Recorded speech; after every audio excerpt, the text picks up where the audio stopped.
નમસ્કાર દર્શક મિત્રો, આપ જોઈ રહ્યા છો કે ન્યૂઝ અને આપની સાથે ન્યૂઝરૂમ લાઈવથી હું છું હાર્દિક સિંહ રાજપૂત। નજર કરીએ આજના મહત્વપૂર્ણ સમાચારો પર તો મોરબીમાંથી 600 કરોડના ડ્રગ્સ મામલે હેરોઇન પ્રકરણમાં ઝડપાયેલા આરોપીઓએ રિમાન્ડ દરમિયાન જામનગરમાં બેડી વિસ્તારમાં જથ્થો સંતાડ્યો હોવાની કબૂલાત કરી છે, જેના પરથી આજે જામનગર એસઓજી અને અમદાવાદ એટીએસ દ્વારા સંયુક્ત ઓપરેશન હાથ ધરીને જમીનમાં દાટેલા ₹10 કરોડની કિંમતનું 2 કિલો હેરોઇન કબજે કરીને એસીએસની ટીમ અમદાવાદ રવાના થઈ હતી। મોરબીમાં રહેણાંક મકાનમાંથી તાજેતરમાં 600 કરોડના 120 કિલો હેરોઇન સાથે 3 શખ્સોને અમદાવાદ એટીએસે ઝડપી લીધા હતા, જેમાં નામ ખુલતા એટીએસ વધુ 4 શખ્સોને ઝડપીને તારીખ 21ના રોજ નામદાર કોર્ટમાં રજૂ કરીને 10 દિવસના રિમાન્ડ પર લીધા હતા। ત્યારે આ અંગે વધુ માહિતી આપવા માટે અમારી સાથે અમારા સહયોગી જીગર જોડાઈ ગયા છે। આપણે એમની સાથે માહિતી મેળવીશું કે કયા પ્રકારની હાલ કાર્યવાહી કરવામાં આવી રહી છે। જી હાર્દિક, જે 600 કરોડનું જે ડ્રગ્સનું પ્રકરણ છેલ્લા અઠવાડિયામાં પકડાયેલું હતું અને મોરબીથી એક બંધ મકાનમાંથી જે હેરોઇન 600 કરોડનું પકડાયું હતું તેનો તપાસનો ધમધમાટ સમગ્ર રાજ્યમાં ચાલી રહ્યો છે।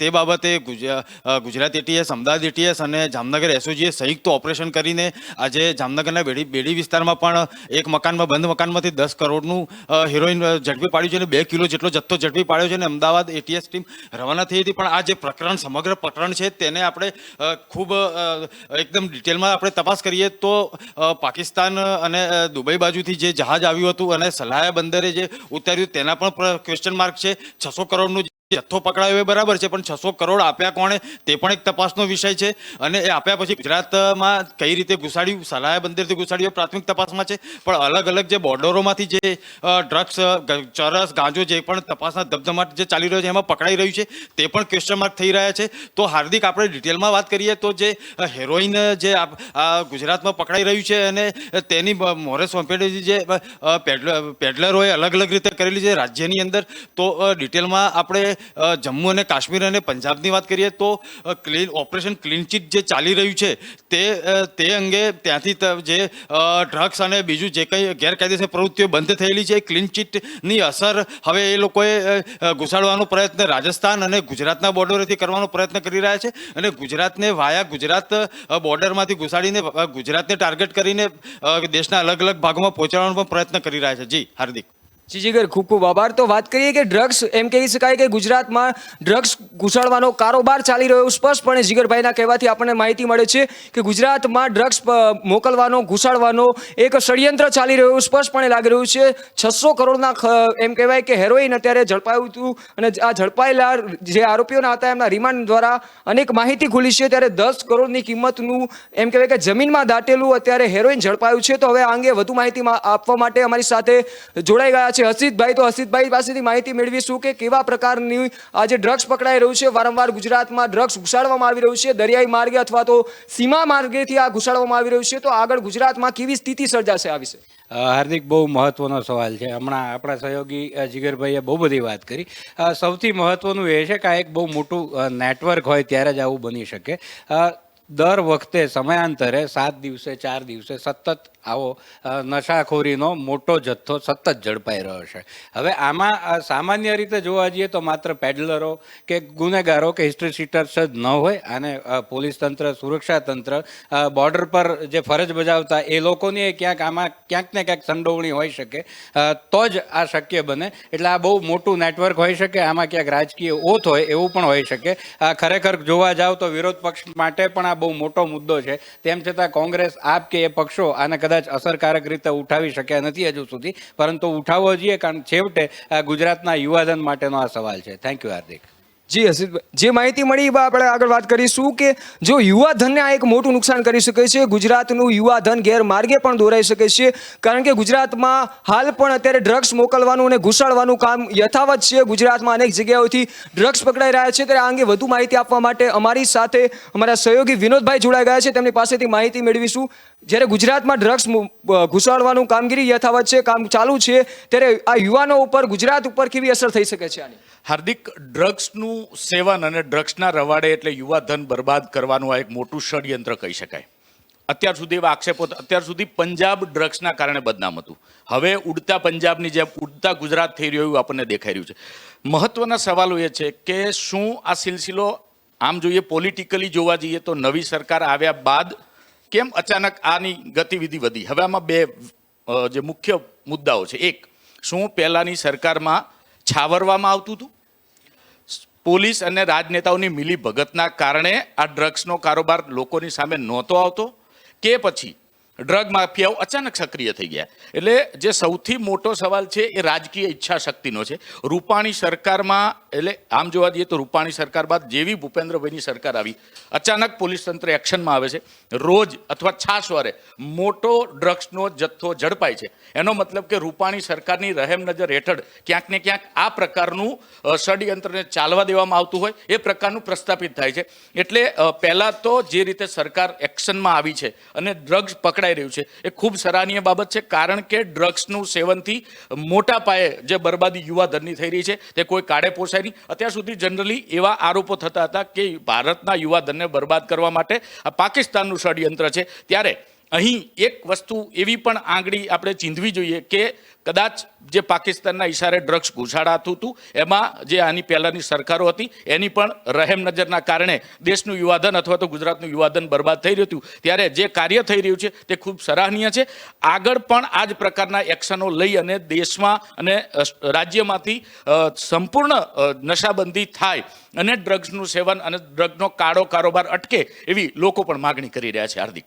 જી વિનોદભાઈ, ચોક્કસપણે જે પ્રકારની માહિતી આપી એ બદલ આપનો ખૂબ ખૂબ આભાર. કારણ કે એવું ચોક્કસપણે કહી શકાય કે સરકારની આગળની જે સરકારની હતી તેની રહેમ નજર નીચે પણ આ કાર્ય થતું હોય તો સ્પષ્ટપણે આપણે કહી શકીએ છીએ. કારણ કે અનેક જગ્યાઓથી ઘૂસણખોરીના ડ્રગ્સના કેસો સામે આવ્યા હતા, હેરોઇન પણ ઘુસાડવામાં આવી રહ્યું હતું, અનેક ગુજરાતના યુવાનો આ ડ્રગ્સના મામલે રવાડે ચડી ગયા હતા. ત્યારે આવી રીતે અનેક જગ્યાએથી ડ્રગ્સ ઘુસાડવાનો કારોબાર ચાલતો હતો. ત્યારે હવે નજર કરીએ આપણે બીજા સમાચારો ઉપર. તો ગુજરાતમાં 10,879 ગ્રામ પંચાયતની ચૂંટણી યોજાવા જઈ રહી છે. ત્યારે અનેક જગ્યાઓથી ગ્રામ પંચાયતની ચૂંટણી યોજાશે. ત્યારે આજથી ચૂંટણીની આચારસંહિતાનો અમલ રાજ્યના 33 જિલ્લાઓમાં શરૂ કરી દેવામાં આવ્યો છે. ચૂંટણીનું જાહેરનામું 29મી નવેમ્બરે બહાર પડશે અને ઉમેદવારી પત્રો ભરવાની છેલ્લી તારીખ 4 ડિસેમ્બર નિયત કરવામાં આવી છે. આ ચૂંટણીની મત ગણતરી 21મી ડિસેમ્બરે યોજાશે. ત્યારે આ અંગે વધુ માહિતી મેળવીશું અમારા સહયોગી વિનોદભાઈ પાસેથી. વિનોદભાઈ, કેવા પ્રકારનો આ ચૂંટણીનો જંગ જામશે?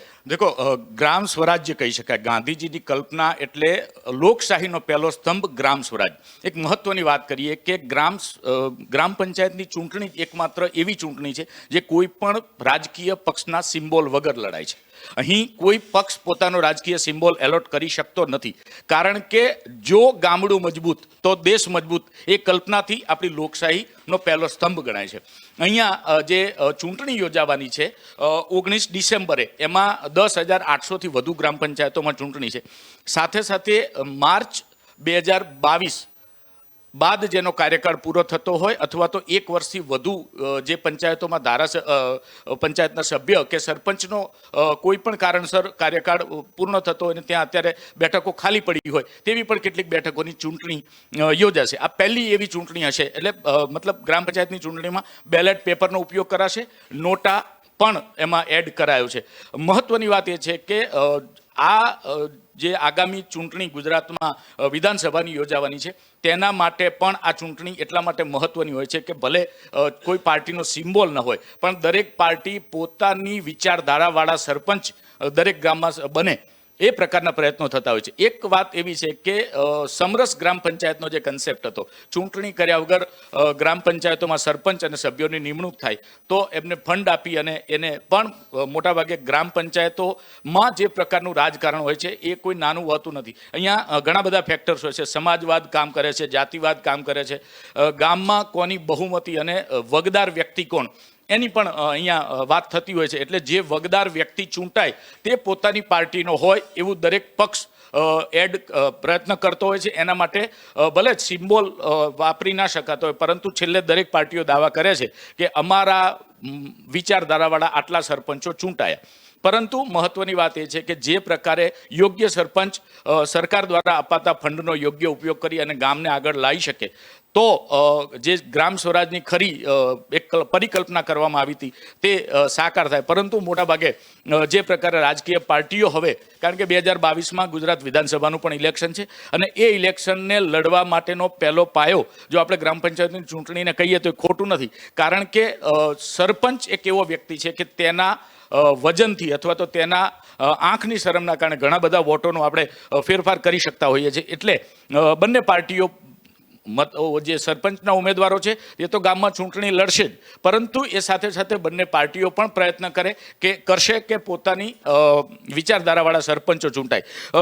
જે ગ્રામ પંચાયતની ચૂંટણીઓ છે તેમાં મોટાભાગે ખૂબ મોટા વર્ગ વિગ્રહ અને ચૂંટણી બાદ વર્ષો સુધી જે એની અદાવત રાખવામાં આવતી હોય છે, મત આપ્યાની ના આપ્યાની, તેની પણ ઘણી બધી ફરિયાદો ઉઠતી હોય છે. આ પ્રકારની ફરિયાદો ન ઉઠે તેવી કે ન્યૂઝ દરેક ગ્રામ પંચાયત અને દરેક ગામના નાગરિકોને અપીલ કરે છે, કારણ કે લોકશાહીનો મજબૂત સ્તંભ જો તમારી ગ્રામ પંચાયતની ચૂંટણી તંદુરસ્ત રીતે યોજાશે તો જ આપણે ખરા અર્થમાં એને સાકાર કરી શકીશું. હાર્દિક જી થેન્ક યુ. હવે વાત કરીએ તો આગળ કે ગુજરાતમાં જ્યારે ચૂંટણીનો માહોલ જામવાનો છે, ગ્રામ પંચાયતોની ચૂંટણીની હવે જાહેરાત કરી દેવામાં આવી છે. અનેક જગ્યા ઉપર ગ્રામ પંચાયતની ચૂંટણી યોજાશે, ત્યારે ગુજરાતમાં ચૂંટણીનો ખરાખરીનો ખેલ જામવાનો છે, કારણ કે આગળ પણ વિધાનસભાની ચૂંટણી આવી રહી છે, જેને લઈને એવું કહી શકાય, જેમ વિનોદભાઈએ જણાવ્યું એવી રીતે કહી શકાય કે પાર્ટી દ્વારા પણ આ અંગે થોડો ઘણો અંકુશો મૂકવામાં આવશે, કારણ કે તેમના જ પાર્ટીનો કોઈ માણસ ત્યાં સરપંચ તરીકે ચૂંટાય, જેનો લાભ તે આગામી ચૂંટણીમાં લઈ શકે. અને કહી શકાય કે રાજ્યના 2.6 કરોડ મતદારો બેલેટ પેપરથી ચૂંટણીમાં મતદાન કરશે. સરપંચના હોદ્દા માટે ગ્રામ પંચાયતના સભ્ય તરીકે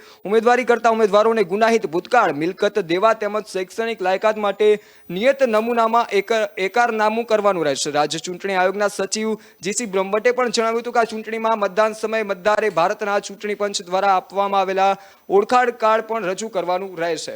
હવે આગળ વાત કરીએ તો કે કોરોનામાં કોવિડ મહામારીના કારણે એમ કહેવાય કે લોકો જ્યારે મહામારીનો સામનો કરી ચૂક્યા છે, પરંતુ અનેક લોકો કોરોના મહામારીમાં મૃત્યુ પામ્યા છે, છતાં પણ હજી સુધી લોકોને સહાય મળી નથી. કોરોનાની બીજી લહેર ગઈ અને ત્યારબાદ અત્યારે કોરોના હળવો થયો છે, તેમ છતાં અનેક પરિવારજનોએ પોતાના સ્નેહીજનોને ગુમાવ્યા છે, તેમ છતાં હજુ સુધી લોકોને સહાય મળી નથી. જોકે રાજ્ય સરકારે આદેશથી વિપરીત સ્ક્રીવ સમિતિ બનાવવા ગત સુનાવણીમાં સુપ્રીમ કોર્ટે સરકારની ઝાટકણી કાઢી હતી. આ જ બાબતને લઈને સુપ્રીમ કોર્ટે અનેકવાર સરકાર પર સવાલ કર્યા છે, ત્યારે પણ હજુ સુધી કોઈ પણ હજી સુધી અનેક લોકો એવા છે કે જેમને પરિવારજનો ગુમાવ્યા છે, છતાં પણ તેમને સહાય મળી નથી. તો આ અંગે વધુ માહિતી આપવા માટે અમારી સાથે અમારા સહયોગી જોડાઈ ગયા છે હસીતભાઈ. તો હસીતભાઈ, કેવા પ્રકારની અત્યારે સ્થિતિ છે અને ક્યારે આ લોકોને સહાય મળશે, એક મોટો સવાલ થઈ રહ્યો છે. જી હાર્દિક, સૌથી મોટો સળગતો સવાલ અત્યારે આખા દેશમાં, ખાસ કરીને આપણા રાજ્યમાં કોરોનાથી મૃત્યુ પામેલાના પરિવારોને સહાય આપવાનો છે. શરમજનક બાબત ગુજરાત સમાચાર માટે એ છે, જ્યારે સુપ્રીમ કોર્ટે સહાય આપવા માટે એક કમિટી રચી અને એને ઘોળીને રાજ્ય સરકાર પી ગઈને પોતાની સ્ક્રુટિની કમિટી બનાવી. એટલે સુપ્રીમ કોર્ટે ઝાટકણી કાઢી અને એને સુધારવાનું કીધું. એ સુધાર્યા પછી પણ જે ગઈકાલે સુનાવણી હતી, એ સુધારેલો પરિપત્ર પણ રાજ્ય સરકારનો હતો, એમાં પણ સુપ્રીમ કોર્ટ નારાજ થઈ. હકીકતે જોવા જઈએ તો કોરોનાના કારણે ગુજરાત તો કહેવાય જ, પણ સમગ્ર દેશના લોકોએ ખૂબ ભોગવ્યું છે. અસંખ્ય લોકોએ રોજગારી ખોઈ છે, ધંધા ઘણાના પડી ભાંગ્યા છે, એવામાં ઘણાના મૃત્યુ થયા છે. એ પરિવારો તો ખૂબ જ અસહાય સ્થિતિમાં આવ્યા છે. ત્યારે રાજ્ય સરકારની આ પરિસ્થિતિ, રાજ્ય સરકારની આવી બાબતોને કારણે જે આ પરિસ્થિતિ ઊભી થઈ છે, એ ખરેખર શર્મનાક છે. હકીકતે જો આપણે જૂની વાત જોવા જઈએ તો બીજી લહેર ગઈ, ત્રીજી લહેર આવશે એવું પણ કહેવાય છે. અત્યારે કંટ્રોલમાં કોરોના છે એવું પણ કહેવાય છે. તેમ છતાં આપણે સાવચેત રહેવાનું છે. હકીકતે જોવા જઈએ તો કોરોના જ્યારે પીક પર હતો ગુજરાતમાં, ત્યારે ખૂબ સારું કામ કશું ઉકાળી ન શકેલી રૂપાણી સરકારને ઘરભેગી કરવામાં આવી. એ પછી પણ નવી સરકાર કે નવું જે શાસક પક્ષ ભાજપ છે, કેન્દ્રમાં પણ ભાજપ છે, એ આ બાબતનું સંજ્ઞાન હજુ સુધી લઈ શક્યો નથી અને પોતાની પરિસ્થિતિને સુધારીને પ્રજા સમક્ષ કોરોનાના વળતર બાબતે પોતાની છબી સુધારી શક્યો નથી. થેન્ક યુ હાર્દિક.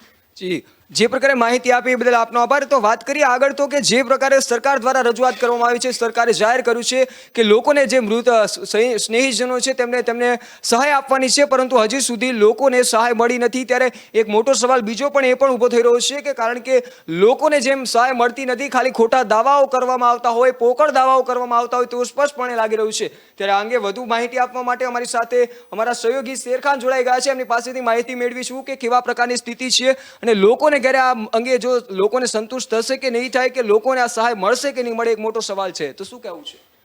હું તો એ જ કહેવા માંગીશ કે અત્યાર સુધીમાં તો આનો ફેસલો આવી જવો જોઈએ, કારણ કે જેટલા લોકો આ બાબતમાં અત્યારે મોંઘવારીમાં આપણે ઘરે બેસી રહ્યા, બરાબર, બધા જ લોકોને તકલીફ ઊભી થઈ જ છે.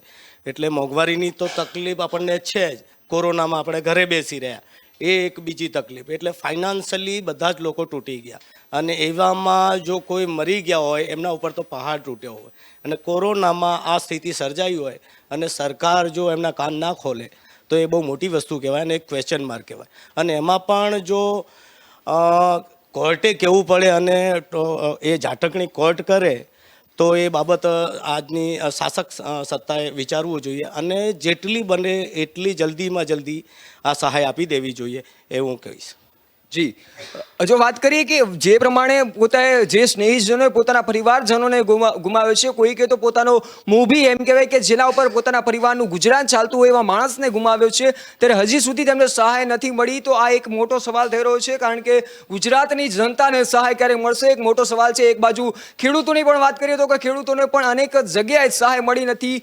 અનેક જ એવા લોકો છે જેમને સહાયની પોકળ દાવાઓ કરતી હોય છે સરકાર, પણ અનેક એવા લોકો જે હોય છે તે સહાયથી વંચિત રહી જતા હોય છે. ત્યારે એક મોટો સવાલ બીજો પણ એ પણ ઊભો થઈ રહ્યો છે કે ગુજરાતની જનતા જ્યારે અમુક લોકોએ પોતાના સ્નેહીજનોને ગુમાવ્યા છે, ત્યારે આ સ્નેહીજનોને ક્યારે સહાય મળશે એક મોટો સવાલ છે. તો આ અંગે વધુ માહિતી મેળવવા માટે અમારી સાથે અમારા સહયોગી જીગર જોડાઈ ગયા છે. જીગર પાસેથી માહિતી મેળવી છું કે જીગર, લોકો જ્યારે સહાયની પોકાર લગાવી રહ્યા છે, કોઈક પરિવારે તો પોતાનો મોભી ગુમાવ્યો છે. કોરોનાની લહેર દરમિયાન અનેક પરિવારોએ રઝળતી હાલતમાં જોવા મળ્યા હતા, દવા માટે કોઈક ના કંઈક વસ્તુ માટે વલખા મારતા જોવા મળ્યા હતા, પણ હજુ સુધી લોકોને સહાય મળી નથી. ત્યારે તો આગળ કેવી પરિસ્થિતિ સર્જાશે અને લોકોને સહાય મળશે કે નહીં એક મોટો સવાલ છે. શું કહેવું છે? જી હાર્દિક, આ સમગ્ર બાબત ઉપર આપણા સહયોગીઓએ સરસ પ્રકાશ પાડ્યો છે, પણ એક મુદ્દાની વાત એવી આવે છે કે જે નિયમો જે છે તેમાં પ્રમાણપત્ર રજૂ કરવાની વાત છે કે કોવિડમાં મૃત્યુ પામેલા છે તે પ્રમાણપત્રની અંદર લખેલું હોવું જોઈએ. પણ સવાલ એ છે કે પ્રમાણપત્ર મેળવવા માટે જે સરકારના નિયમોની આટીગુટી છે તેના ધક્કા ખાતા પરિવારજનો દેખાશે, અથવા તો એના ફોર્મની જે આટીગુટી છે, ફોર્મ દરેક જગ્યાએ વિતરણ થઈ રહ્યું છે, તેમાં મૃત્યુનું પ્રમાણપત્ર જે તે ઓથોરિટીએ આપેલું છે, ગામમાં આપેલું છે, પંચાયતે આપ્યું છે કે નગરપાલિકાએ આપ્યું છે, પણ એની અંદર કોવિડથી મૃત્યુ પામ્યા છે તેનો ઉલ્લેખ છે કે નહીં તે એક ચકાસણી કરવામાં આવશે. જો એ કોવિડથી મૃત્યુ પામેલા છે તે અંદર નહીં લખેલું હોય તો તેમને શું ખરેખર સરકારી સહાય મળશે કે કેમ? અને જો એ સરકારી સહાય આપવી પડશે અને સરકારે જો એની નીતિ હોય આપવાની, તો કોવિડમાં મૃત્યુ પામ્યા છે તે ખરેખર પરિવારજનો કેવી રીતે સાબિત કરશે તે મોટો પ્રશ્ન અહીં મીડિયા દ્વારા ચર્ચાઈ રહ્યો છે. જી જીજીગર, માહિતી આપવા બદલ આભાર. તો વાત કરીએ કે જ્યારે અનેક લોકોને ધક્કા ખાવાનો પણ વારો આવી શકે છે, કારણ કે સહાય મેળવવા માટે સરકારે તેની પાસેથી સહાયની માંગણી કરી છે, એમ કહેવાય કે સર્ટિફિકેટ પણ માંગ્યા છે. તો સર્ટિફિકેટ બાબતે જો વાત કરવા જઈએ તો ડેથ સર્ટિફિકેટ માંગ્યું છે, ત્યારે લોકોને હવે કચેરીના પણ ધક્કા ખાવા પડે છે. સહાય મેળવવા માટે લોકોને કચેરીના ધક્કા ખાવાનો પણ વારો આવે છે. ત્યારે આ અંગે વધુ માહિતી મેળવીશું અસિતભાઈ પાસેથી. અસિતભાઈ, કેવા પ્રકારની સ્થિતિ સર્જાશે જ્યારે લોકોને ધક્કા ખાવા પડશે અને કચેરી તરફ તેમને કોઈ પણ પ્રકારનો સહયોગ નહીં મળે તો લોકો કઈ રીતે આ સહાય મેળવશે? બિલકુલ હાર્દિક, જ્યારે સર્ટિફિકેટની વાત આવે એમાં પણ ખરેખર ફરીથી શર્મનાક મુદ્દો રાજ્ય સરકાર એ ઉપરાંત કેન્દ્ર સરકાર માટે પણ કહેવાય, કારણ બંને જગ્યાએ એક જ પક્ષ ભાજપ છે. સુપ્રીમે પણ બહુ સખ્ત શબ્દોમાં ગઈકાલે પણ એવી ઝાટકણી કાઢી છે કે આ બાબતમાં કોરોનાથી મૃત્યુ પામ્યા છે એ બાબતના આંકડામાં વિવાદ ક્યાં હોઈ જ શકે.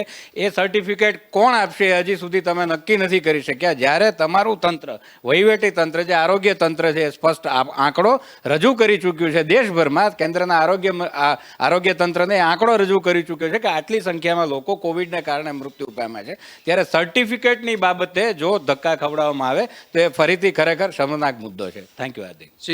હવે વાત કરીએ આગળના મુદ્દા ઉપર. તો હવે વાત કરીએ ગાંધીનગરમાં ગુજરાત વાઇબ્રન્ટ ગ્લોબલ સમિટ યોજાવાની છે, તેને લઈને આખરી ઓપ અપાઈ ચૂક્યો છે.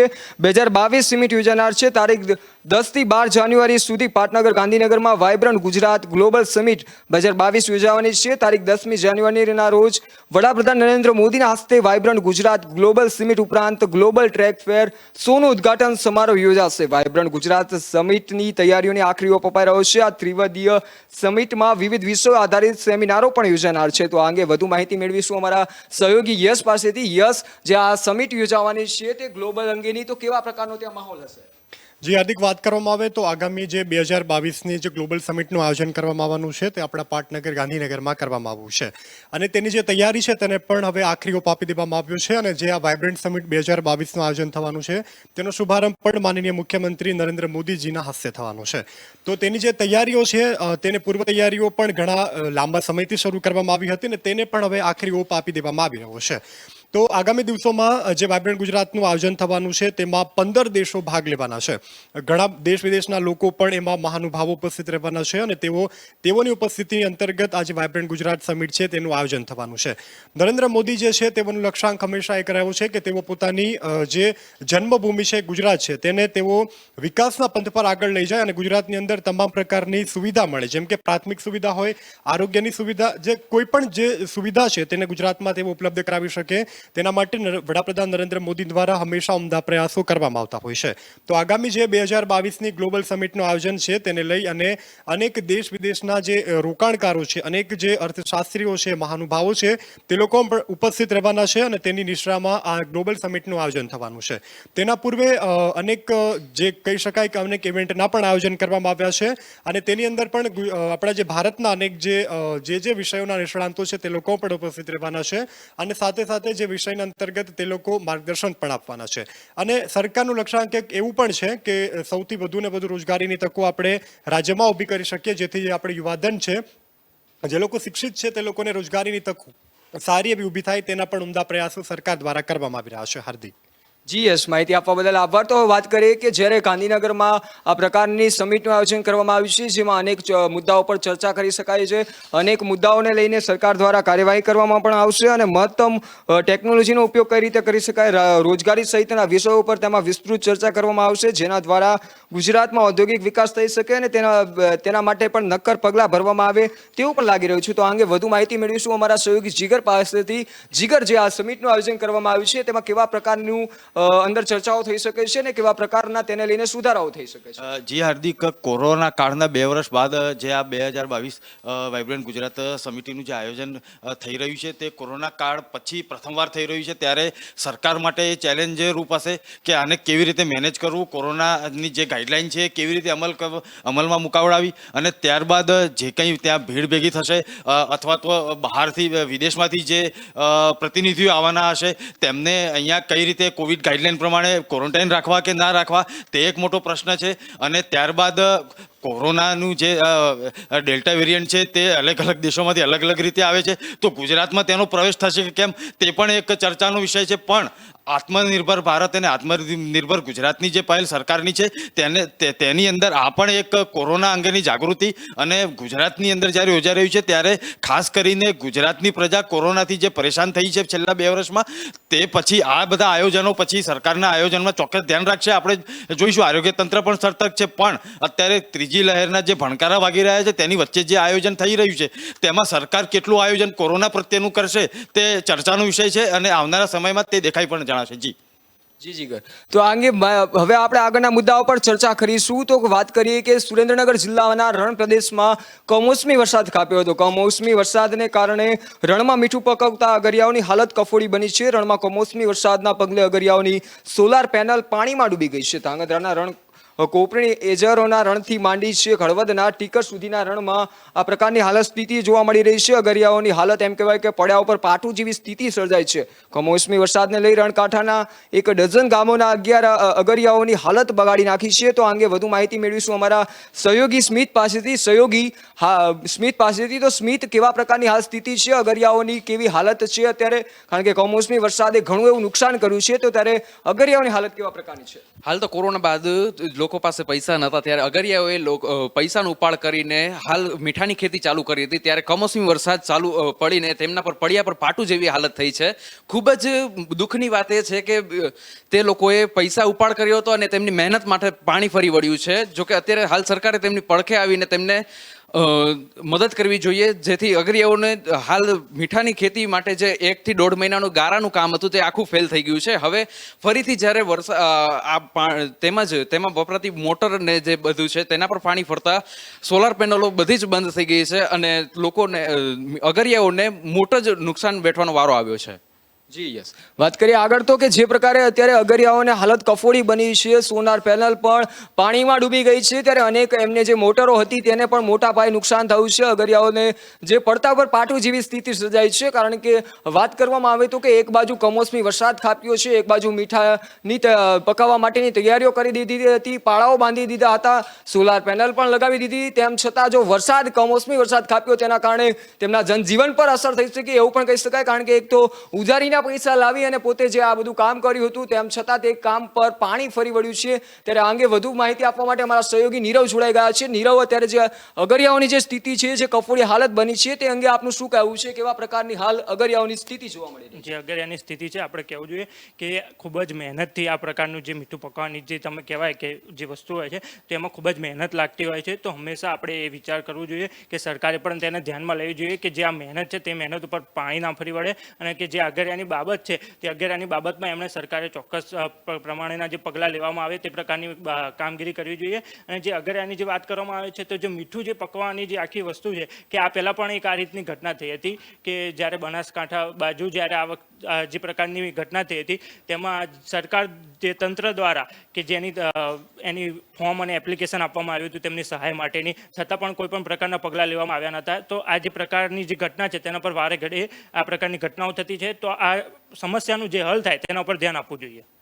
જી નીરવ, માહિતી આપવા બદલ આભાર. તો વાત કરીએ આગળ તો કે અગરિયાઓની જે સ્થિતિ કફોડી બની છે, જેમની હાલત કફોડી બની છે, ત્યારે સરકાર દ્વારા અંગે કેવા પગલાં લેવામાં આવે એક મોટી સવાલ થઈ રહ્યો છે. કારણ કે અગરિયાઓની સ્થિતિ કફોડી બની છે, તેમને જીવનભરમાં આગળ પગભર થવા માટે તેમને સહાય માંગવી એ જરૂરી બની શકે છે. કારણ કે અગરિયાઓએ જે આ નુકસાની જે વેઠવી પડી રહી છે, એક બાજુ કમોસમી વરસાદ ખાબક્યો છે, જેના કારણે મીઠું પકવવા માટે ઇલેક્ટ્રિક મોટર વગેરે જે ચાલુ કરવા પડતા હોય છે, તેના પર અત્યારે પાણી ફરી રહ્યું છે. એમ કહેવાય કે પડ્યા પર પાટું જેવી હાલ અગરિયાઓની સ્થિતિ જોવા મળી રહી છે. કમોસમી વરસાદને કારણે તેમની હાલત કફોડી બની છે. ત્યારે અંગે વધુ માહિતી મેળવીશું જીગર પાસેથી. જીગર, જે પ્રકારની અત્યારે કફોડી હાલત છે, જે પ્રકારની સ્થિતિ છે, તો સરકાર દ્વારા અંગે કોઈ સહાય આપવામાં આવશે કે નહીં આવે, અને અગરિયાઓને આ અંગે કેવી પરિસ્થિતિનો સામનો કરવો પડી શકે છે? હાર્દિક, સરકારી સહાયની વાત કરીએ તો એ હજી કાગળ ઉપર જ હોય એવું દેખાઈ રહ્યું છે. કારણ કે આપણે થોડાક ડિટેલમાં અને થોડાક પાછળના સમયમાં જઈએ તો ખેડૂતો પણ આ જ રીતે સહાયની આશા લઈને બેઠેલા છે. કારણ કે ગુજરાત ઉપર સતત 2 વર્ષથી જે કોરોના કાળ ચાલી રહ્યો છે, ઉપરાંત તાઉતે વાવાઝોડું આવ્યું, ત્યારબાદ જે કોસ્ટલ એરિયા છે, સમુદ્ર એરિયા છે, તેનો અમરેલી જિલ્લો છે કે જુનાગઢ જિલ્લો છે, દ્વારકા જિલ્લો છે, ભાવનગર જિલ્લો છે, તેમાં પણ એક નુકસાન થયેલું. તેની નુકસાનની કાર્યવાહી હજી શરૂ થઈ છે ને માત્ર હજી થોડા ઘણા જે કરોડો રૂપિયાની જે વાતો થયેલી રૂપાણી સરકાર વખતે તે હજી પહોંચ્યા છે કે કેમ તે પ્રશ્ન છે. અને હજી પણ અમુક ગામડાઓ ગામડાઓના જે સૌરાષ્ટ્રના ગામડાઓ છે ત્યાં આગળ લાઇટ નથી પહોંચી શકી.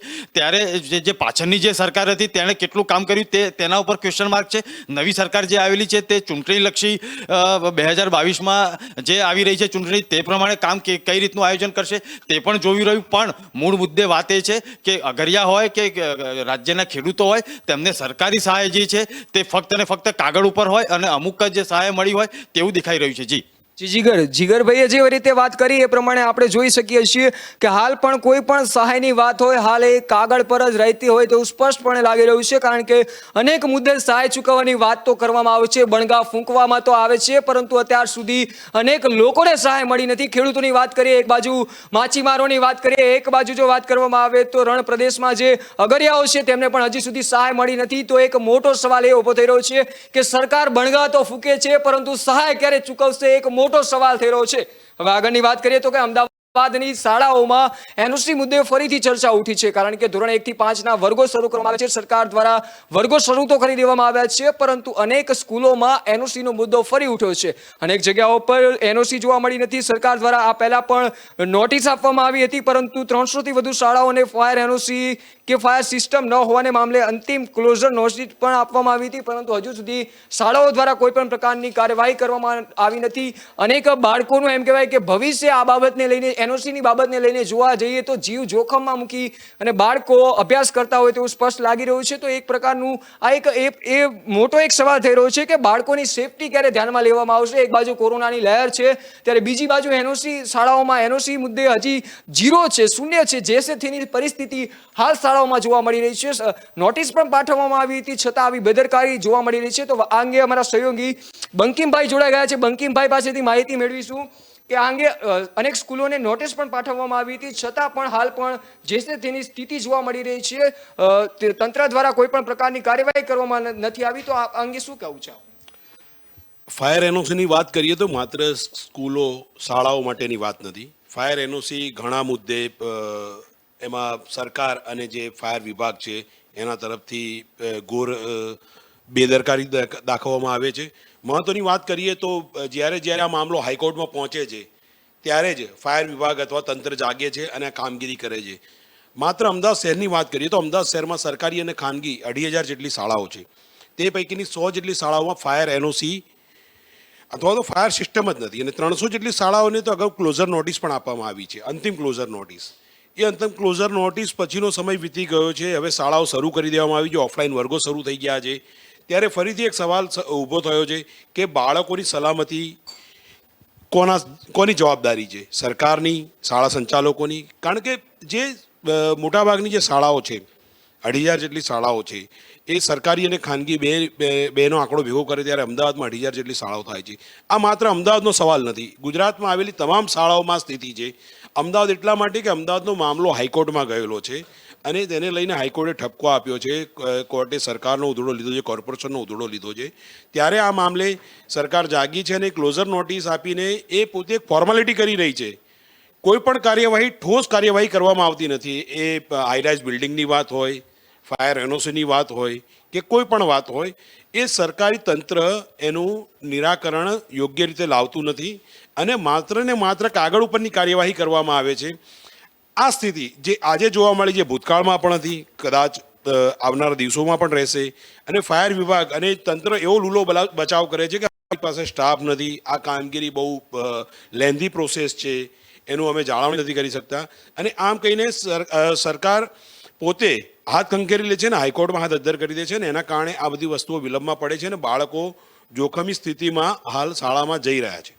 જી, માહિતી આપવા બદલ આભાર. તો વાત કરીએ આગળ, તો એવું ચોક્કસપણે લાગી રહ્યું છે કે સરકાર છે જે પોતે હાલ વાતો કરે છે અને કામો કરે છે, કાગળ પર કામ કરતી હોય તેવું સ્પષ્ટપણે લાગી રહ્યું છે. અનેક મુદ્દાઓ પર આપ જોઈ શકો છો કે અનેક મુદ્દાઓ પર સરકાર જ્યારે વાત તો કરે છે પરંતુ એ અંગે કોઈ પગલાં લેવામાં આવતા નથી. અમદાવાદ ફાયર વિભાગ તરફથી સરકારે જાણ તો કરી છે, નોટિસ પણ આપી છે, પરંતુ આ અંગે હજી સુધી કોઈ પગલાં લેવામાં આવ્યા નથી. અને એનઓસીની જો વાત કરીએ તો આ અંગે તો અનેક ચર્ચાઓ થઈ ચૂકી છે. જ્યારથી સુરતમાં જે ઘટના બની હતી, જે ક્લાસીસમાં આગ લાગી હતી અને અનેક બાળકોના તેમાં જીવ ગયા હતા, ત્યારબાદ આ અંગે સળગતો પ્રશ્ન સામે આવ્યો હતો. તેમ છતાં હજી સુધી જ્યાં સુરતમાં આગ લાગી ત્યારથી આ પ્રશ્ન ચાલી રહ્યો છે, પણ હજી સુધી દરેક શાળાઓમાં એનઓસી મુદ્દે કોઈ પણ શૂન્ય જોવા મળી રહ્યું છે. ત્યારે એક બીજો મોટો સવાલ પણ એ પણ થઈ રહ્યો છે કે એનઓસી શાળાઓમાં લાગશે તો ક્યારે લાગશે અને વિદ્યાર્થીઓની સેફટી પર ઝીરો જોવા મળી રહ્યો છે. કારણ કે આ અંગે જવાબદારી કોણ ઉઠાવશે એ એક મોટો સવાલ છે.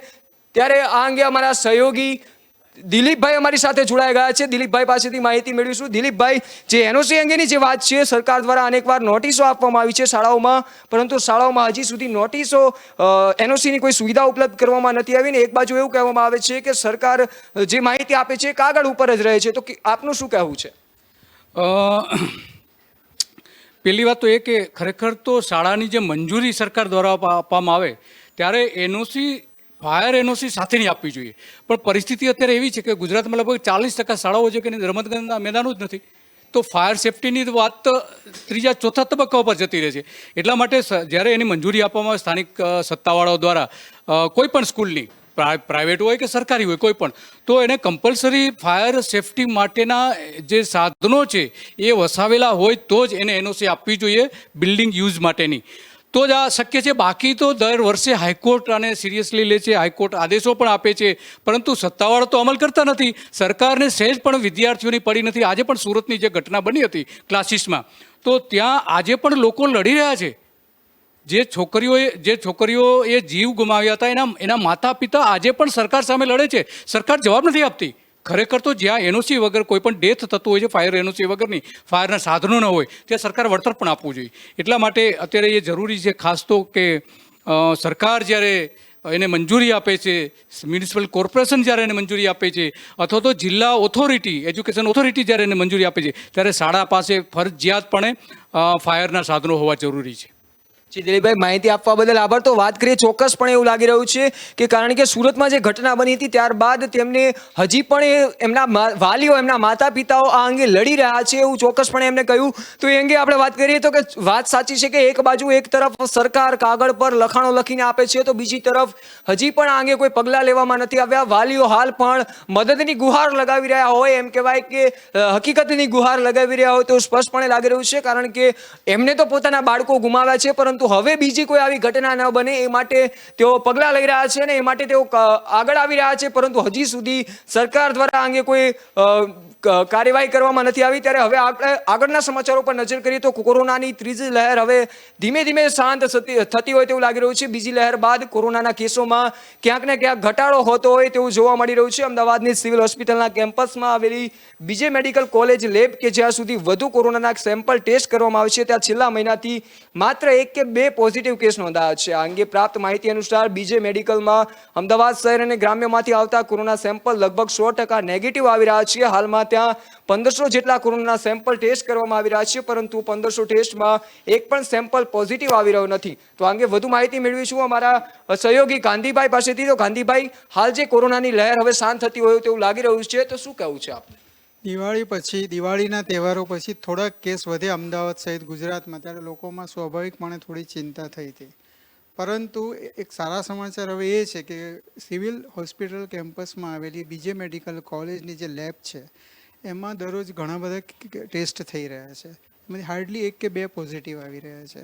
અંદાજે 1500 જેટલા ટેસ્ટ થયા, એમાં 1 કે 2 સિવાય બધા જ નેગેટિવ ટેસ્ટ આવ્યા છે, નેગેટિવ રિપોર્ટ આવ્યા છે. એટલે એક સારી વાત છે.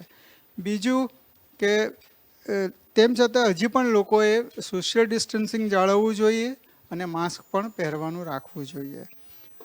જ્યારે કોરોનાની પીક હતું સેકન્ડ લહેરમાં, ત્યારે આ જ લેબમાં દરરોજના 1500થી વધારે ટેસ્ટ થતા હતા અને એમાંથી ઘણા બધા પોઝિટિવ આવતા હતા. જ્યારે અત્યારે લગભગ 1 કે 2 સિવાય બધા જ નેગેટિવ આવી રહ્યા છે. એ સારી વાત છે.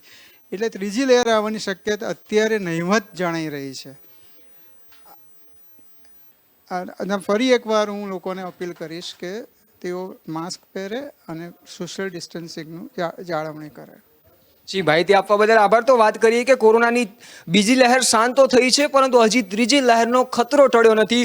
એટલે લોકોએ કોરોનાની ત્રીજી લહેરને ધ્યાનમાં રાખીને કોરોના ગાઈડલાઈનનું પાલન કરવું ખૂબ જ જરૂરી બને છે. એક બાજુ કોરોનાના કેસોમાં ઘટાડો થયો છે અને ટેસ્ટમાં પણ પોઝિટિવ કેસો ઓછા નોંધાઈ રહ્યા છે, જેના કારણે લોકોને સરકારે છૂટછાટ આપી છે, પરંતુ લોકોએ હજુ કોરોનાની બીજી લહેરમાં જે વલખા મારવા પડ્યા હતા એ ભૂલવાની જરૂર નથી. અને ક્યાંક આ દિવાળીના તહેવારોમાં લોકો તે ભૂલ્યા હોય તેવું પણ લાગી રહ્યું છે. તો આ અંગે અમારા સહયોગી અસિતભાઈ પાસેથી વાત કરીશું તો કેવા પ્રકારની હાલ સ્થિતિ છે અને કોરોનાની કેસોમાં ઘટાડો થયો છે. એક બાજુ સરકારે છૂટછાટ આપી છે, તો લોકો હાલ બેદરકારી રીતે દાખવી રહ્યા હોય તેવું સ્પષ્ટ લાગી રહ્યું છે. આપણે ક્યાંક ને ક્યાંક દિવાળીમાં જોવા પણ મળ્યું હતું. તો હાલ કેવા પ્રકારની સ્થિતિ રહેશે અને લોકોને આપ શું કહેવા માંગશો? બિલકુલ હાર્દિક, બહુ સાચી વાત છે. મુદ્દો સાચો છે કે બીજી લહેર જતી રહી છે. હવે કોરોના ખરેખર ઘણો બધો કંટ્રોલમાં છે ને એ જોતાં જ એસઓપીમાં પણ ઘણો બધો કેન્દ્ર અને રાજ્ય સરકારે ફેરફાર કર્યો છે. ઘણી બધી છૂટછાટ હળવાશ કરવામાં આવી છે. સામા પક્ષે ક્યાંક ને ક્યાંક એવું જોવા મળે છે કે ગાઈડલાઇન્સનો જે હળવી છે એ ગાઈડલાઇન્સનો પણ હજુ પણ ભંગ થઈ રહ્યો છે. આપણે હમણાં જેમ શૌલિક ગાંધીએ પણ અપીલ કરી એમ એ વાત સાથે આપણે ખરેખર સહમત થવું પડશે કે હજુ કોરોના ગયો નથી, એટલે આપણે એટલું જ પ્રિકોશન રાખીએ, ધ્યાન રાખીએ. એવા ઓવર કોન્ફિડન્સમાં રહેવાની ખરેખર જરૂર નથી કે કોરોના જતો રહ્યો છે. કોરોના એ એટલો કદાચ ખરેખર ગંભીર રોગ નથી, પરંતુ દુનિયાના તમામ રોગોમાં આ રોગ એક જ એવો છે કે જેનું મલ્ટિપ્લિકેશન થાય છે. એટલી હદે ચેપી છે કે ખૂબ ઝડપથી ફેલાય છે. એ સિવાય બીજો એનો એટલો મોટો ખતરો નથી. તેમ છતાંય એક નાગરિક તરીકે કદાચ સરકાર એના તાઇફાઓ પાછા કરશે, ચૂંટણીઓ આવશે. હમણાં આપણે આપણા જ બુલેટિનમાં જોયું એમ કે ચૂંટણીઓ ફરીથી જાહેર થઈ છે ગ્રામ પંચાયતોની, એટલે ફરીવાર સભાઓ થશે, સરઘસો થશે. પછી આપણે ઠીકરું ફોડીશું સરકાર પર, રાજકીય પક્ષો પર કે પોલીસ તંત્ર પર. એ કરવા કરતાં આપણે એક નાગરિક ધર્મ આપણો પણ બજાવીશું અને આપણે ધ્યાન રાખીશું. કે ન્યૂઝ તરફથી પણ બધાને આપણે પણ એવી અપીલ કરીએ કે સેફટી ફર્સ્ટ, સુરક્ષા આપણે જાળવીશું, એસઓપીનું પાલન કરીશું અને એ જ પ્રમાણે આપણે બહાર નીકળીશું. Thank you. જયસિદ્ધભાઈ, જે પ્રકારે માહિતી આપી છે ત્યારે વાત કરીએ આગળ તો કે કોરોનાની ત્રીજી લહેર જે પ્રકારે આવી રહી છે, ત્યારે બીજી બાજુ એક બાજુ ચૂંટણીઓ પણ આવી રહી છે. આની પહેલા પણ જ્યારે ચૂંટણી આવી રહી હતી ત્યારે અનેક સરઘસો કરવામાં આવ્યા હતા. અનેક ત્રણેય પાર્ટીઓ દ્વારા, કોઈ એક નહીં પણ અનેક બધી પાર્ટીઓ દ્વારા આ પ્રકારના સરઘસો કરવામાં આવ્યા હતા. અનેક રેલીઓ ચલાવવામાં આવી હતી, જેના દ્વારા કોરોના સંક્રમણમાં વધારો થયો તેવું લાગી રહ્યું હતું. સરકાર દ્વારા અનેક નિર્ણયો કરવામાં આવ્યા જ્યાં કે એક બાજુ લગ્નમાં એમ કહેવાય કે રોક લગાવવામાં આવી, તહેવારો ઉજવવામાં રોક લગાવવામાં આવી, ત્યારે જ્યારે સરકારો પોતે રેલીઓ નીકાળતી હતી, અનેક યોજનાઓને ધ્યાને રાખીને જે પોતે રેલીઓ કરતી હતી, ત્યારે એક મોટો સવાલ થતો હતો કે ત્યારે કોરોનાની લહેર ક્યાં ગઈ હતી, ત્યારે કોરોના ક્યાં ગયો હતો, એક મોટો સવાલ છે. કારણ કે સરકાર દ્વારા જ્યારે અનેક જે જનતાના જે કાર્યક્રમો છે, જનતાના જે તહેવારો છે, ત્યારે એમાં રોક લગાવવામાં આવતી હતી, ત્યારે જો સરકાર રેલીઓ નીકાળતી હતી તો ત્યારે શું હતું, આ એક મોટો સવાલ થઈ રહ્યો છે. તો આ અંગે અમારે સહયોગી પાસેથી માહિતી મેળવીશું, હેમિલ પાસેથી. તો હેમિલ, હાલ કેવા પ્રકારની સ્થિતિ છે અને સરકાર દ્વારા જે અમુક માહિતીઓ જાહેર કરવામાં આવે છે અને હવે ચૂંટણી આવી રહી છે, ત્યારે કોરોનાની જે અત્યારે સ્થિતિ હળવું થયું છે, ત્યારે આગળ કેવી સ્થિતિ રહેશે આ અંગે? તો જે વાત કરવામાં આવે તો કોરોનાની ત્રીજી લહેરના જ્યારે અત્યારે સરકારે ગ્રામ પંચાયતે ચૂંટણીનું આયોજન કરવામાં આવે છે, પણ સાથે સાથે સરકારે તે પણ કોરોનાની ગાઈડલાઇનનું પણ પાલન કરવા માટેની ફરજ પાડવી જોઈએ, જેનાથી કોરોનાની ત્રીજી લહેર ના આવી શકે. ત્યારે આપણે આગળ પણ જોયું તો કોરોનાની પ્રથમ લહેર અને બીજી લહેરમાં પણ ક્યાંક ને ક્યાંક નાગરિકો પોઝિટિવ થયા હતા અને જેના હિસાબે કોરોનાના કેસો વધ્યા હતા, અને જ્યારે કોરોનાની ગાઈડલાઇનનું પાલન ન થતાં કેસમાં અચાનક ઉછાળો આવ્યો હતો. પણ જ્યારે હાલ અત્યારે વાત કરવામાં આવે તો ચૂંટણીઓને ધ્યાનમાં રાખીને દરેક રાજકીય પક્ષોએ પણ ધ્યાન રાખવું જોઈએ કે હાલ કોરોનાની ત્રીજી લહેર ઓછી થઈ છે, પરંતુ સાથે કોરોના ગાઈડલાઇનનું પણ પાલન કરવું જે અનિવાર્ય છે, જેને લઈને રાજકીય પક્ષોએ પણ આ અંગેનું ધ્યાન રાખવું જોઈએ અને એસઓપીનું પાલન કરવું જોઈએ. જી, આગળ વાત કરીએ તો કે જે કોરોનાની ત્રીજી લહેર છે તે હવે એક તરફ ખુલ્લેઆમ દસ્તક આપી રહ્યું હોય તેવું લાગી રહ્યું છે, ત્યારે સરકાર દ્વારા અનેક રેલીઓના આયોજનો પણ હવે થશે, કારણ કે ચૂંટણીઓ આવી રહી છે. એક બાજુ ગ્રામ પંચાયતની ચૂંટણી આવી રહી છે, આગળ વિધાનસભાની ચૂંટણી પણ આવી રહી છે. ક્યાંક ને ક્યાંક દિવાળી પછી કોરોનામાં ઉછાળો પણ જોવા મળી રહ્યો છે. અનેક જગ્યા ઉપર કોરોનાની કેસોમાં પણ ક્યાંક ને ક્યાંક વધારો પણ થયો છે. અમદાવાદમાં પણ હમણાં જ વાત કરીએ તો હમણાં 1-2 કેસોમાં વધારો થયો હતો, ડેઇલી 1-2 કેસો વધારે નોંધાતા રહે છે. ત્યારે આ અંગે વધુ માહિતી આપવા માટે અમારા સહયોગી જીગર જોડાઈ ગયા છે. જીગર, હાલ કોરોનાની કયા પ્રકારની સ્થિતિ છે અને આગળ લોકોએ કેવા પ્રકારની જો કે તેમને ધ્યાન રાખવું જોઈશે અને કેવા પ્રકારના નિયમોનું પાલન કરવું પડશે, અને ચૂંટણીની બાબતે આપનું શું કહેવું છે? દરેક મુદ્દાને આપણે આવરી લઈએ તો જે બીજી મેડિકલ કોલેજના ટેસ્ટિંગ લેબોરેટરીથી આપણી વાત જે શરૂ થઈ છે તે વિશે હું કહીશ તો પહેલાં ગુજરાતમાં આ પ્રકારનો કોઈ ટેસ્ટ થતો ન હતો. એ સેમ્પલ પૂના મોકલવામાં આવતા હતા, પણ કોરોના કાળની અંદર સરકારે તાત્કાલિક રીતે ધોરણે જે લેબોરેટરી શરૂ કરી છે તેમાં રોજના જે 1500 સેમ્પલ જેટલા જે છે ત્યાં ટેસ્ટ થાય છે, પણ એક પણ નેગેટિવ નથી આવતા. તે સારી વાત છે, પણ તેના પાછળનું મુખ્ય કારણ છે વેક્સિનેશન, રસી જે જાગૃતિ રસીકરણ બાબતે આવેલી છે, અને સરકારના જે પ્રયાસો છે વેક્સિનેશનના, પ્રથમ ડોઝ લગભગ 60-70% નજીકનો પહોંચ્યો છે અને બીજો ડોઝ જે છે 58%ની આસપાસ પહોંચ્યો છે. તેમાં પણ અમદાવાદની વાત કરીએ તો 102% જેટલું રસીકરણ પહોંચ્યું છે, અને સમગ્ર ગુજરાતની વાત કરીએ તો 98% સુધીને નજીક પહોંચ્યું છે, અને રાજ્યભરની વાત કરીએ તો 100 કરોડને પણ, દેશભરની વાત કરીએ તો 100 કરોડને જે આંકડો આંબી ગયો છે. તેના લીધે આ જે લેબોરેટરી જે ટેસ્ટ થઈ રહ્યા છે તે નેગેટિવ આવી રહ્યા છે. પણ હાર્દિક, દિવાળી પછી, તહેવારો પછી જે કોરોનાના કેસ જે વધી રહ્યા છે તેના સામે આપણે નજર માંડીએ તો પહેલા જે 5 થી 7 જે કેસ આવતા હતા તે સીધા જ 50ની નજીક પહોંચ્યા છે. અમદાવાદની વાત કરીએ તો 20ની આસપાસ કેસ પહોંચ્યા છે. અમુક ઈસનપુર છે અને સેટેલાઇટ છે તેના અમુક બોપલના વિસ્તારો, અમુક જે સોસાયટીઓ છે તે માઇક્રો કન્ટેનમેન્ટમાં મૂકવી પડી છે. તે જોતા એવું લાગી રહ્યું છે કે કોરોનાની જે ત્રીજી લહેર છે, ચોક્કસ રસીકરણ જે વધ્યું છે તેના લીધે નહીવત શક્યતા છે, પણ લોકોએ જાગૃતિ રાખવી પડશે. તેની સામે હવે જે ગુજરાત સરકારના જે આયોજનો જે આવી રહ્યા છે તેમાં પંચાયતની ચૂંટણીઓ છે, તે પછી 2022ની ચૂંટણીઓ છે, વાઇબ્રન્ટ ગુજરાતના જે મોટા મોટા કાર્યક્રમો છે અને બીજા જે કાર્યક્રમો સરકારી છે તે કાર્યક્રમોમાં કઈ રીતે એ લોકો અમલ કરશે તે આપણે અગાઉ ચર્ચા કરી. પણ અહીં હું પૂછું છું કે પબ્લિક માટે જે નિયમો કોર્પોરેશને બનાવ્યા છે અને સરકારે બનાવ્યા છે કે વેક્સિનેશન 2 ડોઝ માટેનું ફરજિયાત હોય તો જ તે લોકોને એન્ટ્રી આપવામાં આવશે, તો જે આ સરકારી આયોજનો જે થઈ રહ્યા છે અથવા તો થવાના છે તેમાં 2 ડોઝ લેનારાને જ એન્ટ્રી મળશે કે કેમ, તે પ્રશ્ન કે ન્યૂઝના માધ્યમથી હું પૂછવા માંગુ છું. બાકી આવનારા સમયમાં એ લોકો માટે કેટલો બાંધછોડ હશે, સરકારી તાઇફાઓ જે થશે તે માટે કેટલા બાંધછોડ હશે, તે આવનારો સમય બતાવશે. જી જીગર, આપે જે માહિતી આપી એ પ્રમાણે હું બીજી એક વિગત આપને જણાવવા માંગીશ કે જો હાલ સરકાર દ્વારા એમ કહેવાય કે જે અનેક જગ્યાઓ પર છે ત્યાં આ જે રસીકરણ મુકાવ્યું છે કે નહીં તેના જે પ્રૂફ માંગવામાં આવી રહ્યું છે, ત્યારે બીજો સવાલ એ ઊભો થઈ રહ્યો છે કે હમણાં જ એક માહિતી મળી હતી કે રાજકોટમાંથી જે રસીકરણ જે કરાવ્યું નથી છતાં બીજા ડોઝનું સર્ટિફિકેટ આવી ગયું છે. તો એક મોટો સવાલ ત્યાં ઊભો થાય છે કે હાલ હવે ડુપ્લિકેટ સર્ટિફિકેટો બનાવવાનું ચાલુ થઈ ગયું છે. રસીકરણની હાલ ગંભીરતા ત્યાં દાખવવામાં ન આવતી હોય તેવું સ્પષ્ટ લાગી રહ્યું છે. છે. હમણાં જે ઘટના સામે આવી હતી કે ત્યાંથી ડુપ્લિકેટ સર્ટિફિકેટ અથવા તો જે લોકોએ બીજો વેક્સિનનો ડોઝ લીધો નથી છતાં પણ આ વેક્સિન ડોઝ લીધો છે તો સ્પષ્ટ લાગી રહ્યું છે, કારણ કે જે તેમનામાં મેસેજ પણ આવી ગયો છે. હજી સુધી લોકોનું કહેવું છે કે અમે બીજો વેક્સિનનો ડોઝ લીધો નથી છતાં પણ અમારામાં મેસેજ આવી ગયો છે કે તમે બંને ડોઝ સંપૂર્ણ કરી લીધા છે. તો વધુ વિગતો મેળવવા માટે મારા સહયોગી યશ જોડાઈ ગયા છે. યશ પાસેથી માહિતી મેળવીશું કે હાલ કોરોનાની જે સ્થિતિ છે અને જે પ્રકારની માહિતી છે, શું કહેવા માંગશો? જી હાર્દિક, ચોક્કસપણે કહી શકાય કે હમણાં થોડા સમય પહેલાં જ તમે વાત કરી તેવી રીતે કે અમુક એવા પણ કિસ્સા સામે આવી રહ્યા છે કે જેમાં લોકોએ હજુ વેક્સિન લીધી નથી અથવા તો તે લોકો વેક્સિન લેવા જવાના આગોતરા આયોજન કરી રહ્યા છે છતાં પણ તે લોકોના મોબાઈલ ફોનની અંદર એવા મેસેજ આવી જાય છે કે તમે સેકન્ડ ડોઝ લઈ લીધો છે અને પહેલા અને બીજા ડોઝનું જે સર્ટિફિકેટ છે તે પણ તે લોકોને ડાઉનલોડ થઈ જતા હોય છે. એટલે એક પ્રકારની સરકાર દ્વારા વ્યવસ્થા બી કરવામાં આવી છે કે તમે વેક્સિન લો છો એટલે તમે જે નંબર રજિસ્ટ્રેટ કરાવો છો તે નંબરની અંદર તમને મેસેજ આવે છે. એ લિંક તમે ઓપન કરો એટલે તમારું નામ, તમારું ઉંમર, તમારું ગામ, તમે કયા સેન્ટર પરથી વેક્સિન લીધી છે તેની સંપૂર્ણ જે વિગત છે તે સર્ટિફિકેટ રૂપે આપણી સામે આવે છે.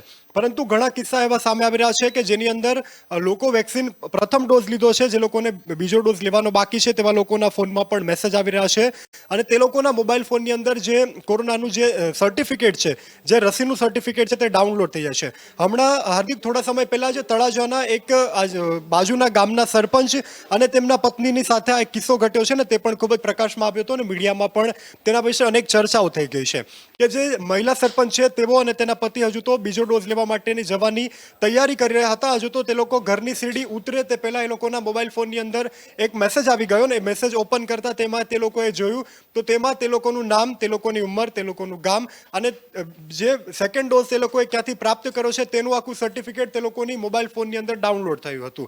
આ તે લોકોએ જોયું, એ લોકો જાગૃત નાગરિક તરીકે તે લોકો ચોંકી ઉઠ્યા.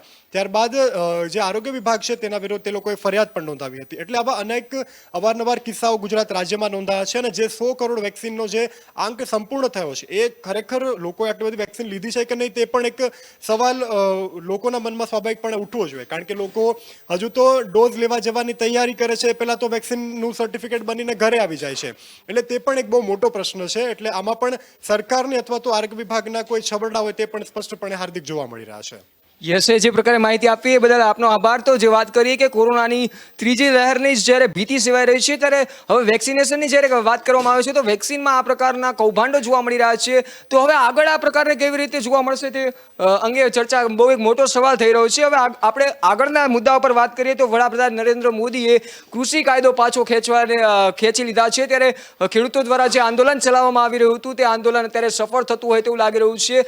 આંદોલનમાં તેમને સફળતા મળી હોય તેવું લાગી રહ્યું છે. પરંતુ હજુ ખેડૂતો કૃષિ કાયદો પાછો ખેંચાઈ ગયા છે છતાં પણ હજુ આંદોલન સમેટવાની વાત કરતા નથી. ત્યારે વાત કરીએ કે કેન્દ્રીય ન્યાય અને સશક્તિકરણ પ્રધાન રામદાસ અઠાવલે સોમવારે ખેડૂતને તેમના આંદોલનને સમાપ્ત કરવાને તેમના ઘરે પાછા ફરવાની અપીલ કરી હતી, પરંતુ ખેડૂતો હજુ આંદોલન સમેટવા તૈયાર નથી. ખેડૂતો હજુ આંદોલન જે બીજા બે મુદ્દાઓ છે તેને લઈને તેઓ આંદોલન ખેડવા હજુ તૈયાર છે અને તેઓ આંદોલન યથાવત રાખવાની ચીમકી પણ આપી ચૂક્યા છે. આ અંગે કેન્દ્રીય સામાજિક ન્યાય અને સશક્તિકરણ પ્રધાન રામદાસ અઠાવલે ખેડૂતોને આંદોલન પરત ખેંચવા પણ અપીલ કરી હતી. તો આ અંગે વધુ વિગત મેળવીશું અમારા સહયોગી નીરવ. જે પ્રકારે ખેડૂતોનું આંદોલન ચાલી રહ્યું છે તેમાં આપણા વડાપ્રધાન નરેન્દ્ર મોદી દ્વારા તે 3 કાયદાઓ રદ પણ કરવામાં આવ્યા છે, તો પાછા ખેંચવામાં આવ્યા છે, તો પણ હજુ આંદોલન ચાલુ રાખવામાં આવ્યું છે. તો શું કહ્યું છે? ચોક્કસપણે વડાપ્રધાન નરેન્દ્ર મોદીએ જે 3 કૃષિ કાયદા છે તેને પરત લેવાની જાહેરાત કરી અને તે પરત લેવાની જાહેરાત કરી તેના પરથી સાબિત થયું કે જો જનતા જો ઈચ્છે અને જે દેશની જનતા ચાહે તો કોઈ પણ સત્તા પક્ષને તમે ઝુકાવી શકો છો. આ પ્રકારની પહેલાં એની એક મને ખૂબ જ સરસ પંક્તિ યાદ આવે છે કે જેપી મુવમેન્ટ જ્યારે થયું હતું કે જયપ્રકાશ નારાયણનું જે મુવમેન્ટ થયું હતું એ વખતે પણ આ પ્રકારની ઘટના થઈ હતી અને એ વખતે ખૂબ જ સૂત્ર ફેમસ થયું હતું કે ચલો સિંહાસન ખાલી કરો, અબ જનતા આ રહી હે. એ રીતે જનતાનો વિજય થયો છે અને જે કહેવાય કે ખેડૂતોનો ખૂબ જ એમની જે તપસ્યા છે એનું અંતે એમને પરિણામ મળ્યું છે. વાત કરીએ તો જે ખેડૂતોના જે કાયદા જે છે 3 કાયદા તેનું જે વડાપ્રધાન દ્વારા જાહેરાત કરવામાં આવી છે કે તેને ફરીથી પરત લેવામાં આવશે, પરંતુ જે ખેડૂતોના પ્રધાન છે કે જે રાકેશ ટીકેત છે તેમને હજી પણ આ જે નિવેદન આપ્યું છે તેના પર હજી પણ શંકા છે. કારણ કે જ્યારે પણ વડાપ્રધાન નરેન્દ્ર મોદીએ આ નિવેદન આપ્યું તેના થોડા ટાઈમ બાદ જ રાકેશ ટીકેતે એવું કીધું કે અમને નરેન્દ્ર મોદી ઉપર વિશ્વાસ નથી અને જો કેબિનેટ સમિટમાં પણ જો સંસદમાં તે કાયદાની જે એ પ્રકારની માંગણી કરશે અને તેને કાયદાકીય રીતે તેને જે કાયદા વિરોધ જે છે પાછા ખેંચવાની વાત કરશે તો જ અમે તેને માનીશું. ઉપરાંત રાકેશ ટિકેતે એ વાત પણ કરી હતી કે એમએસપીનો જે મુદ્દો છે તે હજી મુદ્દો પણ યથાવત છે, એટલે એમએસપીને લઈને હજી એક કાયદો બનાવવાની જરૂર છે અને એ કાયદાને અમને જરૂર છે. ઉપરાંત એ પણ વાત કરી હતી કે આજે એની પહેલાં લખીમપુર ખીરી કેસમાં જે હિંસા થઈ હતી, ખેડૂતોની જે હિંસા થઈ હતી તે બાબતે પણ હમણાં ગઈકાલે જ રાકેશ ટિકેતે એક નિવેદન આપ્યું હતું કે જે અજય મિશ્રા છે કે એમની પણ એક કાર્યક્રમમાં તેમને બોલાવવાના જોઈએ. હજી પણ ખેડૂતોની નારાજગી ક્યાંક ને ક્યાંક દર્શાવી રહી છે, કારણ કે રાકેશ ટિકેતે સ્પષ્ટ શબ્દોમાં કહ્યું હતું કે જ્યાં પણ અજય મિશ્રા આવશે ત્યાં ખેડૂતો કોઈ પણ પ્રકારની હાજરી આપશે નહીં. આ પ્રકારનું નિવેદન રાકેશ ટિકેત દ્વારા આપવામાં આવ્યું હતું.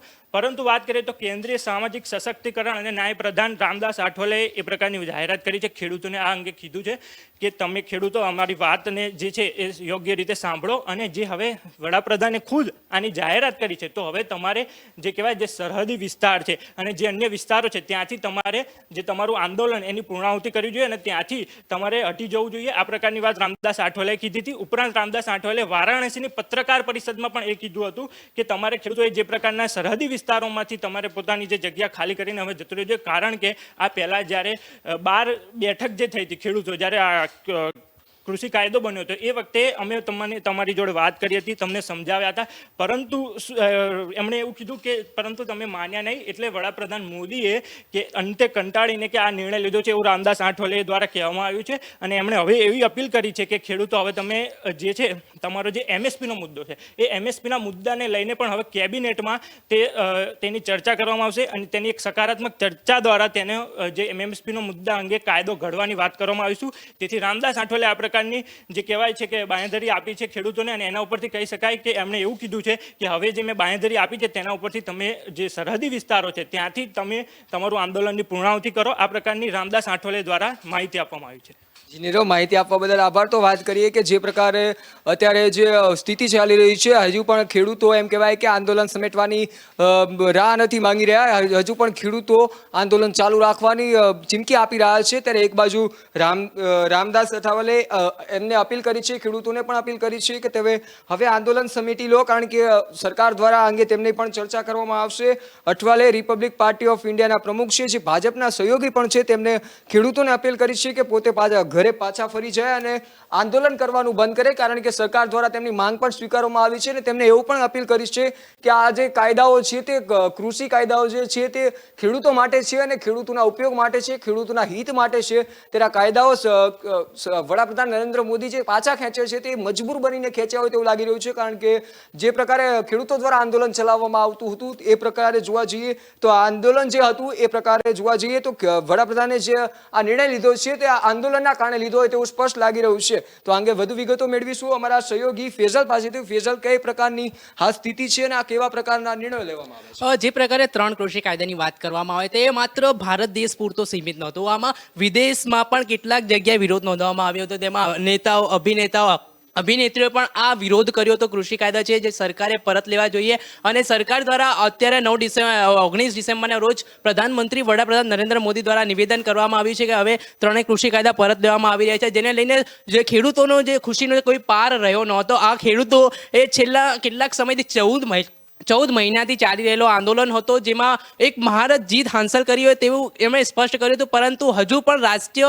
કિસાન એકતા મોરચાના અધ્યક્ષ છે જે રાકેશ ટિકેતે તેમણે જણાવ્યું છે કે હજુ પણ આંદોલન યથાવત રહેશે અને કોઈ પણ પ્રકારે જે સરકાર હવે એમએસપીનો મુદ્દો હોય કે પછી વીજળી બિલ સંશોધનનો મુદ્દો હોય તેના અંગે વિચારણા કરીશું અને માંગણી સરકાર કરવામાં આવે. જે માંગણી નહીં સ્વીકારાય તો હજુ પણ મુદ્દો યથાવત રહેશે. આ અંગે જે મળતી માહિતી અનુસાર જાણવા મળ્યું છે કે એક સંસદ જે 29 નવેમ્બરના રોજ સંસદની બેઠક મળવા જઈ રહી છે, જેમાં કાયદા પરત લેવામાં આવશે તેવી જાહેરાત છે જે કરવામાં આવી છે. હવે જોવાનું એ રહ્યું કે આ કેટલા સમય સુધી ચાલશે આ આંદોલન અને ખેડૂતોને પરત જવાની પણ કેટલીક રાજકીય નેતાઓ દ્વારા પણ અપીલ કરવામાં આવી છે અને કેટલાક નેતાઓ દ્વારા એવું પણ ખેડૂતોનું આ જે બિલ છે તેનું ખેડૂતો દ્વારા પણ સમર્થન મળ્યું છે અને પ્રતિક્રિયા મળી છે અને આ આંદોલન સમેટી લેવામાં આવે તેવી માંગ કરવામાં આવી રહી છે. જી, માહિતી આપવા બદલ આભાર. તો વાત કરીએ કે જે પ્રકારે હાલ ખેડૂતોનું આંદોલનની વાત છે તે પ્રકારે હવે વાત કરીએ કે જે પ્રમાણે વડાપ્રધાન નરેન્દ્ર મોદીએ 3 કૃષિ કાયદાઓ વિરુદ્ધ જે વાત કરી છે તે ખેંચવાની જાહેરાત કરી છે. ત્યારબાદ કેન્દ્રીય સામાજિક ન્યાય અને સશક્તિકરણ પ્રધાન રામદાસ અઠાવલે સોમવારે જે ખેડૂતોને રજૂઆત કરી હતી કે પોતે પોતાનું આંદોલન પાછું ખેંચી લો, અથવા તો જે પ્રકારે કહ્યું હતું કે વડાપ્રધાન દ્વારા જે પ્રકારે હાલ કૃષિ કાયદાઓ પાછા ખેંચવામાં આવ્યા છે, પરંતુ હજી સુધી ખેડૂતો પોતાનું આંદોલન યથાવત રાખવાની જ્યારે વાત કરી રહ્યા છે ત્યારે અનેક સવાલો બીજા પણ એ પણ ઊભા થઈ રહ્યા છે કે હાલ સરકાર દ્વારા આ અંગે કેવા નિર્ણયો લેવામાં આવશે. તો આ અંગે અમારા સહયોગી જીગર જોડાઈ ગયા છે. જીગર, હાલ કેવા પ્રકારની સ્થિતિ છે અને ખેડૂતો દ્વારા આંદોલન ચાલુ રાખવામાં આવશે કે પછી અહીંયાથી જ સમેટી લેવામાં આવશે? જી હાર્દિક, વાત કરીએ તો ઘણા બધા મુદ્દા એવા છે. વડાપ્રધાને ચોક્કસ અપીલ કરી છે, સાથે સાથે કૃષિ મંત્રીએ પણ અપીલ કરી કે જ્યાં ખેડૂતો છે તેમની જગ્યા ઉપરથી પોતાના ખેતરમાં પાછા ફરે, પોતાના ગામમાં પાછા ફરે. પણ MSP એક મુદ્દો છે. તેની સાથે સાથે જે છેલ્લા 2-2.5 વર્ષથી જે આંદોલન ચાલી રહ્યું હતું તેમાં 700 જેટલા ખેડૂતોનું મૃત્યુ થયું હતું. તેમના વળતરનો પણ પ્રશ્ન છે. દેશભરમાંથી ત્યાં આગળ કિસાનો ત્યાં આગળ પહોંચ્યા હતા, તેમાંથી અમુક કિસાનો મૃત્યુ પામ્યા હતા. તેમના વળતરનો પ્રશ્ન છે. રાજ્ય સરકાર કઈ રીતે તેમના રાજ્યના ખેડૂતોને વળતર આપશે અથવા તો કેન્દ્ર સરકાર કેવી રીતે વળતર આપશે તે પ્રશ્ન છે. એની સાથે સાથે કૃષિ કાયદા જે છે તેમાં કઈ રીતનો બદલાવ લાવશે તેની બાહેધરી જો સરકાર આપશે, તેની સાથે વાતચીત કરવી પડશે, ત્યારે જ આ મામલાનો ઉકેલ આવશે તેવું સ્પષ્ટપણે જણાઈ રહ્યું છે. જી, જીગરભાઈએ જે રીતે વાત કરી એ પ્રમાણે જોઈએ કે કૃષિ કાયદાઓને લઈને અનેક સવાલો ઊભા થઈ રહ્યા છે.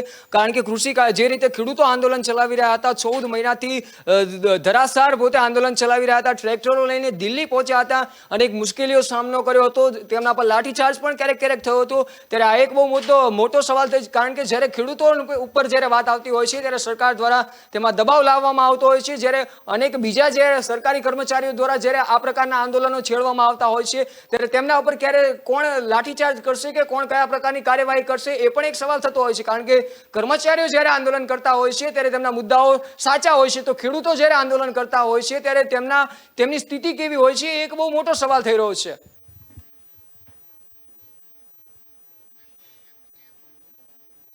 અત્યારે હાલ ન્યૂઝરૂમમાં બસ આટલું જ. વધુ સમાચારો માટે જોતા રહો કે ન્યૂઝ. મને આપશો રજા.